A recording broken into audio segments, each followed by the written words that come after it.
Salut, c'est l'actu de la semaine à Clermont et c'est surtout en bref.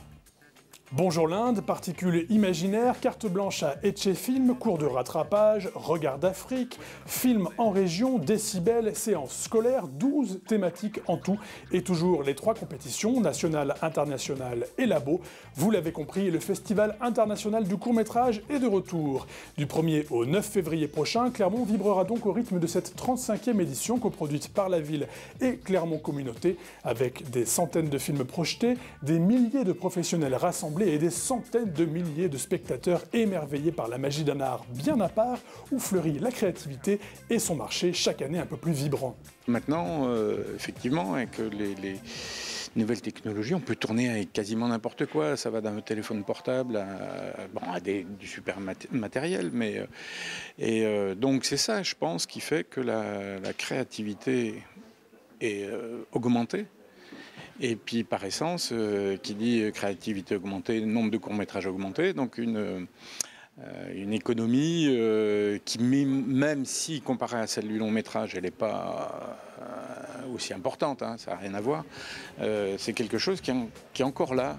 TV8 vous emmènera bien entendu dans l'univers fascinant du court-métrage pour suivre avec vous ceux qui le font vivre durant toute la durée du festival. Autre marché florissant, celui de la dématérialisation. Ce n'est pas à l'initiative d'un célèbre moteur de recherche internet, mais à celle de 2 Clermontois que l'on doit l'édition online des Pensées de Pascal. Dominique Descottes, professeur à l'université Blaise Pascal, et Gilles Proust, ingénieur de recherche à l'UBP, proposent le texte tel qu'on peut le lire dans la version classique papier, mais également celui des éditions savantes majeures, comprenant les explications et les commentaires actuels sur les pensées, permettant ainsi aux néophytes comme aux passionnés de se plonger dans le monde de Pascal, une immersion qui serait incomplète sans les textes originaux que l'on retrouvera numérisés, ainsi qu'une initiation à l'écriture de Pascal pour ne rien manquer de son érudition. Tout cela est à retrouver sur le site penseesdepascal.fr. Et à Clermont-Ferrand, il n'y a pas qu'en dématérialisant le papier que l'on s'intéresse aux arbres. 256 spécimens vont en effet être replantés d'ici le mois d'avril à travers la capitale auvergnate. Érables, platanes, tilleuls ou autres cerisiers seront savamment choisis en fonction de l'environnement urbain à embellir, tant sur des critères esthétiques que biologiques, le but étant naturellement d'assurer santé et longévité à ces nouveaux résidents permanents. Les arbres sont choisis en fonction des conditions pédoclimatiques que l'on rencontre en ville, c'est-à-dire les conditions de sol, le climat général, ainsi que leur adaptation et leur capacité d'adaptation à l'environnement urbain, un environnement très sec, très minéral. Donc les arbres sont choisis comme ça. Et aussi en fonction de caractères esthétiques, de dimensionnement, puisqu'on les plante dans les rues, donc il faut pouvoir à la fois aménager le stationnement, le passage des véhicules et la proximité des façades. Résidents clermontois, attendez-vous à avoir de la visite. Sur les 80 000 que compte Clermont, 6 800 foyers sont visés par l'enquête de l'INSEE prévue du 17 janvier au 23 février dans le cadre du recensement de la population. Si vous faites partie de cet échantillon, vous recevrez tout d'abord un courrier vous présentant l'agent recenseur qui se rendra à votre domicile pour vous remettre en main propre les documents à compléter qu'il viendra récupérer quelques jours plus tard.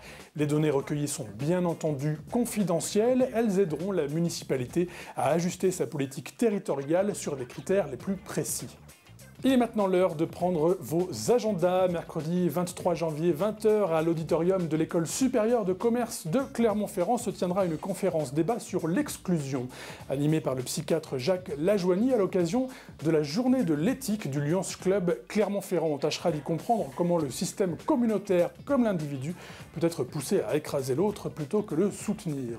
Pour soutenir les jaunes et bleus au stade Marcel Michelin, il faudra attendre le 15 février, date à laquelle ils affronteront le stade Montois dans un match de top 14. Au stade Gabriel Montpied, c'est le 26 janvier que l'on retrouvera le Clermont Foot Auvergne 63 qui devra la jouer fine face à Caen, sans se soucier du camp, dira-t-on. Le 2 février, enfin, au gymnase Fleury, le stade clermontois Basket Auvergne recevra Limoges, spectacle garanti.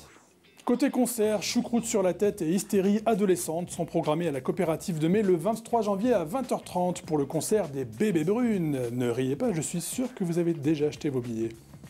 Et on se quitte sur une dernière note sportive avec ces images de Capital Perche édition 2013. Renaud Lavillenie y a réalisé une performance pour le moins remarquée à l'échelle mondiale avec un saut à 5,83 m. C'était le samedi 12 janvier dernier au stadium Jean Pelez où l'on célébrait également les 10 ans du club organisateur de l'événement, le Clermont Athlétisme Auvergne. Voilà, c'est tout pour cette semaine. Restez bien au chaud mais pas trop et surtout soyez forts.